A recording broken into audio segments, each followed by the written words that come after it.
বিজেপির গোষ্ঠীদ্বন্দ্বে উত্তপ্ত বসিরহাটের শাকচুরা বাগুন্ডি পঞ্চায়েতের কাথরি এলাকা। বুথ মিটিংকে কেন্দ্র করে দুপক্ষের সংঘর্ষে মহিলা সহ আহত একাধিক বিজেপি কর্মী। আহত বিজেপি কর্মীদের অভিযোগ, বুথ সভাপতি তমাল ঘোষের নেতৃত্বেই তাদের উপর হামলা চালানো হয়েছে। তাদের দাবি, দলের পুরনো কর্মীদের মিটিংয়ে না ডাকা এবং দলের বিভিন্ন খরচের টাকা নিয়ে প্রশ্ন তোলাতেই শুরু হয় বচসা। এরপরেই বচসা গড়ায় হাতাহাতিতে। আহত শঙ্কর ঘোষ, সুবীর ঘোষ এবং সুবীর ঘোষের স্ত্রী সহ 4 জনকে নিয়ে যাওয়া হয় টাকি গ্রামীণ হাসপাতালে। চিকিৎসার পর তাদের ছেড়ে দেওয়া হয়। তবে এই অভিযোগ সম্পূর্ণ অস্বীকার করেছেন বুথ সভাপতি তমাল ঘোষ। তাঁর পাল্টা দাবি, বিজেপির মিটিংয়ে তৃণমূলের লোকজন ঢুকে গন্ডগোল পাকিয়েছিল, এমনকি তাঁকেও মারধর করা হয়েছে বলে অভিযোগ করেছেন তিনি। বর্তমানে তিনিও হাসপাতালে চিকিৎসাধীন বলে দাবি। ঘটনায় দুপক্ষের তরফে থানায় অভিযোগ দায়ের হয়েছে। খবর পেয়ে ঘটনাস্থলে পৌঁছে পরিস্থিতি নিয়ন্ত্রণে আনে বসিরহাট থানার পুলিশ। অর্থাৎ বিজেপির অন্দরের গোষ্ঠী কোন্দল নাকি রাজনৈতিক সংঘর্ষ, তা নিয়ে শুরু হয়েছে নতুন বিতর্ক। এই ঘটনায় আক্রান্ত বিজেপি কর্মীদের বক্তব্য, বুথ সভাপতির স্ত্রী ও বিজেপি কর্মীর বক্তব্য, তৃণমূল নেতার প্রতিক্রিয়া এবং আক্রান্ত বুথ সভাপতি তমাল ঘোষের ফোন কল রেকর্ডিং, সবটাই শুনুন।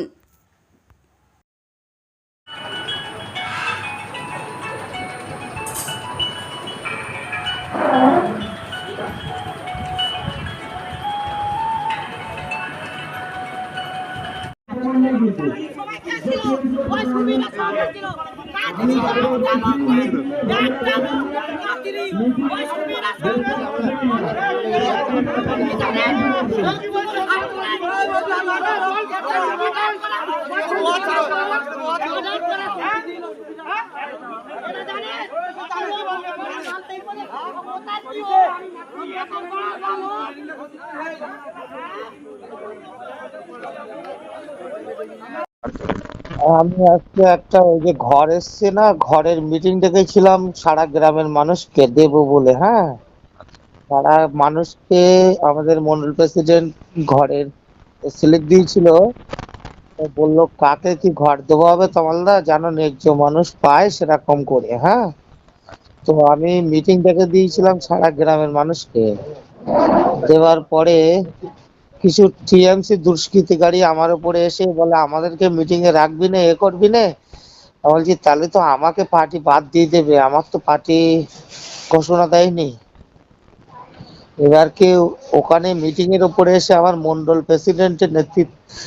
প্রেসিডেন্টের সামনে আমাকে অকথ্য ওখানে ধরে সবাই মিলে মারে মন্ডল প্রেসিডেন্টের উপস্থিতিতে। আপনি কি আক্রান্ত? শঙ্কর ঘোষ, ইন্দ্রজিৎ ঘোষ আর সুবীর ঘোষ, এই 3 জন হচ্ছে মূল আসামি। ওনারাও তো বিজেপি বলে দাবি করছে। হ্যাঁ, ওনারাও তো বিজেপি বলে দাবি করছে। না, আমার কাছে ডকুমেন্টস আছে ওনারা বিজেপি না। ওই সুশীল ঘোষ হচ্ছে ওর দাদা টিএমসি, শঙ্কর ঘোষের দাদা। এখন বাঁচার জন্য বিজেপির হাত ধরছে, কিন্তু আপনি গ্রামের কাছে শুনুন দিয়ে ওরা কি পার্টি ছিল, আমার গ্রামে দিয়ে জানুন ওরা কি। আপনি এখন কোথায় আছেন? আমি বটতলায় ভর্তি আছি। আপনার কোথায় লেগেছে? আমার বুকে লাথি মেরেছে, আমার পা রক্ত রক্ত করে দিয়েছে, আমার অক্সিজেন চলছে, আমি কথা বলতে পারি। আপনি বুথ সভাপতি না? হ্যাঁ, আপনি বুথ সভাপতি? হ্যাঁ, আমি বিজেপির বুথ সভাপতি 68 নম্বরে। টাকা নিয়ে বুঝে বসছেন, 3000 টাকা নিয়ে বুঝে বসেছেন। আপনি এজেন্ট কে বলিস টাকা নিয়ে? একদম শুনে রাখেন। এই তুই আমার 1000 টাকা দিয়েছিস। 3000 টাকা বুথ এজেন্ট হিসেবে। আর সুবোধ খাওয়াবেন না। হ্যাঁ, বুথ এজেন্ট হিসেবে 3000 টাকা। আমি এখানে মিটিং ডেকেছি, মিটিং ডেকেছি। আমি তোমার সঙ্গে কই মিটিং ডেকেছি? আমি ভদ্রভাবে বলছি, তুমি মিটিং এসছো, আমি হাত জোড় করে বললাম মিটিং এ বসো। এটা মিটিং চল, আমি মিটিং চল। হ্যাঁ, মিটিং এ চল। আইয়া দাঁড়া, তুই তো আমার ডাকিস। মিটিং এ চল। ও দাদা, আপনি কোথায় ছিলেন? আমি তো এটাই জিজ্ঞাসা করেছি আপনাকে। আর 3000 টাকা দিয়েছে, এটা সে জিজ্ঞেস করতে হবে।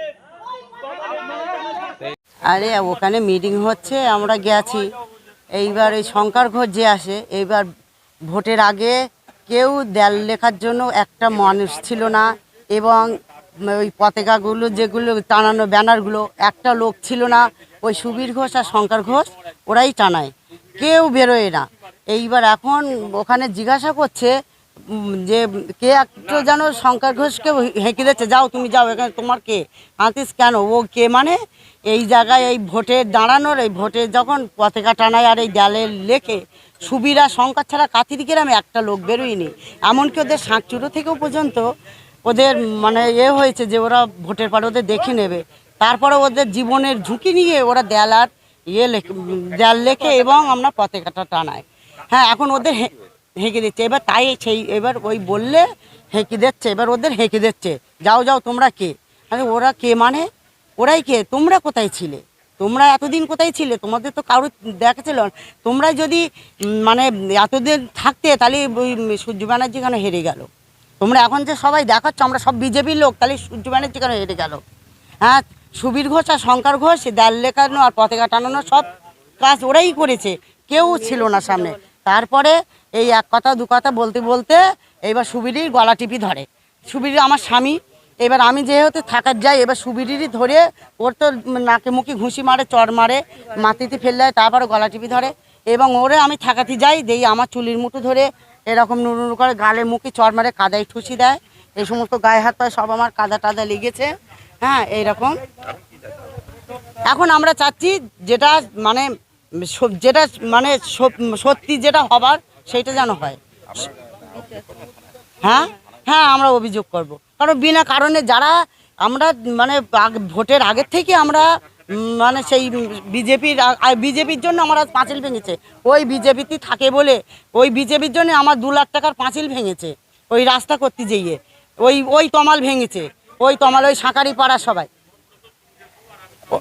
আমার নাম পিয়ালি ঘোষ, আমার স্বামীর নাম সুবীর ঘোষ। আমাদের 68 নম্বর বুথে আজকে মিটিং ছিল। হ্যাঁ, 68 নম্বর বুথে মিটিং ছিল। বুথ সভাপতি ডেকেছে মণ্ডল সভাপতির নির্দেশে। তো আমরা যারা বিজেপির এবারে ঝুঁকি নিয়ে জীবনের যারা 15 বছর পর রং করা সমস্ত কাজ করেছি তাদের বাদ আমরা আজকে একসাথে হয়ে আমরা শুধু বুথ সভাপতির কাছে, ওই মণ্ডল সভাপতির কাছে জানতে গেছি, বাবু আমরা কি। মণ্ডল সভাপতি বলছে আপনারা কে বুথ সভাপতির কাছ থেকে বুঝি নেন। আমি বললাম না, তুমি বলো আমরা কি, আমরা বিজেপি করি না। আমি 3বার বুথ এজেন্ট ছিলাম, 21 সাল, 24 সাল এবং 26 সাল। ও বলছে আপনি থেকেছেন, টাকা নিয়ে থেকেছেন। বলার পরে আমি বলেছি তোমার আজকে বলতে হবে যে আমাদের কেন মিটিংয়ে ডাকা হলো। এই নিয়ে বুথ সভাপতি যে তমাল সে চলে আসে, প্রচুর ড্রাঙ্কার, একদম মদ খেয়ে টর। আমি বললাম তুই মদ খেয়ে কথা বলছিস, তুই সরে যা। বলার পরে আমার জামাটামা ধরে যেটুকু হওয়ার পরে সুবীরের মিসেস গিয়ে কথাবার্তা বলছিল, সেই সময় সুবীর গিয়ে ঠেকাতে যায়। সুবীরের উপরে তমাল পিছন দিক দিয়ে ঘুষি মারে, প্রচণ্ড জোরে সুবীর পড়ে যায়। তারপর ওর গলা চেপে ধরে 40-45 সেকেন্ড। সুবীরের প্রচুর হতো, সুবীরের ভাইরাও সেম করেছে, জামাটামা ছিঁড়ে দিয়েছে। সুবীরের জামাটা শুধু পাঞ্চিং বোতাম ছিল বলে জামাটা ছিঁড়েনি, কিন্তু কাদা টাদা মেখে গেছে। একেবারে আমরা অরিজিনাল পার্টিটা করে জীবনের ঝুঁকি নিয়ে আজকে আমাদের বুথ সভাপতির হাতে মণ্ডল সভাপতির সামনে মার খেয়ে গেল। শুধু আমাদের কেন মিটিংয়ে ডাকিনি সেটা বলতে। গোষ্ঠীদ্বন্দ্ব বলে কোনো বস্তু নেই, গোষ্ঠীদ্বন্দ্ব বলে কিছু নেই। সমস্যাটা হচ্ছে যে তমাল ও ভেবেছে ওর যে রাজত্ব, ও যে দাদাগিরি করবে, আমাদের মতন কিছু ভালো মানুষ বা শিক্ষিত মানুষ যদি এগিয়ে আসে তাহলে ওরা হয়তো রাজত্ব চলে যেতে পারে, এবং ওদের কামানোর ব্যাপার স্যাপার আছে হয়তো। হ্যাঁ, হতেই পারে, অলরেডি শুরু হয়ে গেছে চারিদিকে, আমাদেরও শুরু হয়েছে। এটা অত বলার, এটা আপনারা বুঝতে পারছেন, সব এত প্রকাশ্যে বলার দরকার নেই। তবে আজকে যা করেছে স্যার, আমি বাইপাস করা, আমার এখনও 1 বছরও বাইপাস করা হয়নি, জামাটামা ধরে ধাক্কাধাক্কি করা, তারপরে সুবীরের গলা টিপে ধরা, সুবীর আরেকটু হলে দোমাট দিয়েছে।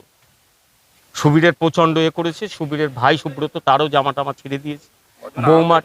হ্যাঁ, আমরা 4-5 জন আহত হয়েছি। সুবীর, হ্যাঁ, আমরা সব হাসপাতালে টাকির হাসপাতাল। আমরা এখন থানায় যাব, আমরা থানায় যাব, অভিযোগ তো করবই। আমরা আজকে আমরা ভাবতে পারিনি যে মণ্ডল সভাপতি টুবাই পাল সে মানে পুলিশ এনে আমাদের গ্রামে এখন পুলিশ এনেছে, আমরা যা খবর পাচ্ছি। তো আমরা যাই বিচারের জন্য স্যারের কাছে, স্যার প্রশাসন যে ব্যবস্থা করার করবে। আমার নাম শঙ্কর কুমার ঘোষ।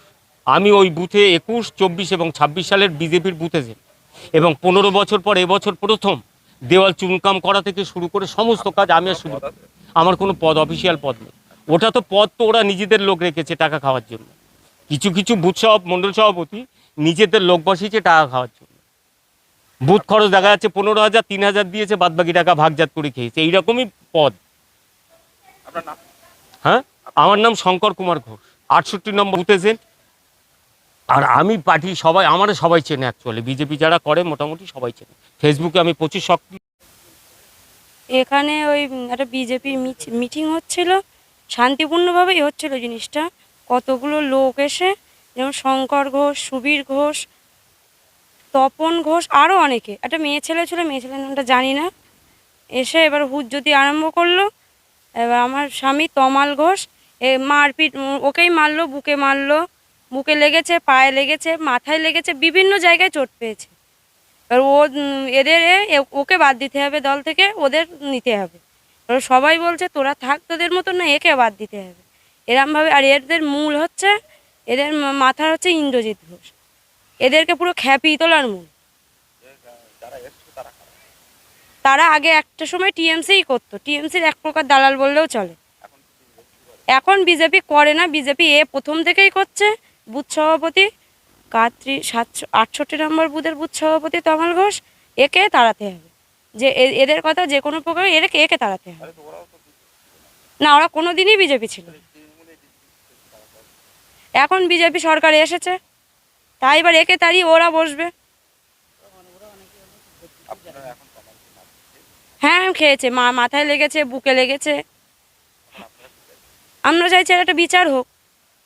বিচার ব্যবস্থা তো এতদিন ছিল না, এতদিনও মার খেয়েছে, পালিয়ে বেরিয়েছে, ঘরে আসতে পারেনি, থাকতে পারেনি, তারা কোনোদিন কোনো বিচার পায়নি। আজকেও কোনো বিচার পাবো কিনা বিচারের আশাই তো আছি, দেখি কোনো বিচার হয় নাকি। হ্যাঁ করেছি, থানা এসেছিল, এক্ষুনি বেরোলো। থানার প্রশাসনের কাছে একটা বিচার হোক, সুবিচার হোক, কঠিন থেকে কঠিনতম শাস্তি। আমার নাম মৈত্রী ঘোষ, ওয়াইফ। এই রাজ্যে তৃণমূল কংগ্রেস 15 বছর রাজত্ব করেছে। সেই সময় বিরোধীরা চিৎকার করে বলতো যে ওদের ভিতরে গোষ্ঠীকন্দল, ওদের ভিতরে বিভিন্ন সমস্যা। আজকে এই রাজ্যে বিজেপি ক্ষমতায় আসার পর 6 মাসও এখনও অতিক্রান্ত হয়নি, তার ভিতরে আমরা দেখতে পেয়েছি প্রত্যেকটা জায়গায় বিভিন্নভাবে সমস্যার সৃষ্টি হচ্ছে। তাদের ভিতরে বিভিন্ন বড় নেতা, ছোট নেতা, তাদের ভিতরে মিল নেই, তাদের ভিতরে বিভিন্নভাবে মতানৈক্যর সৃষ্টি হচ্ছে। এটা নিয়ে আমার বলার কিছু নেই। তাদের দল আলাদা, আমাদের তৃণমূল কংগ্রেসের দল আলাদা। আমরা তৃণমূল কংগ্রেসের সৈনিক হিসেবে বলবো, তাদের ব্যাপারে আমাদের কিছু বলার নেই। তাদের ভিতরে এখন অনেক রকম শুনতে পাচ্ছি যে বিভিন্ন জায়গায় বিভিন্ন নেতৃত্বদের ভিতরে ঝামেলা, মারপিট, কেসকাবারি বিভিন্নভাবে তারা করছে। এটা আমি আমার ব্যক্তিগত মত অনুযায়ী বলবো, এটা নিয়ে আমাদের বেশি কিছু কথা বলার নেই। যা বলার উচ্চ পর্যায়ে নেতৃত্বরা বলবে। এটা আমি বলবো, তৃণমূল কংগ্রেসের যারা আমরা আছি, তারা আগামী দিন মমতা বন্দ্যোপাধ্যায়ের হাতটাকে আরও শক্তিশালী করার জন্য আমরা প্রস্তুত আছি।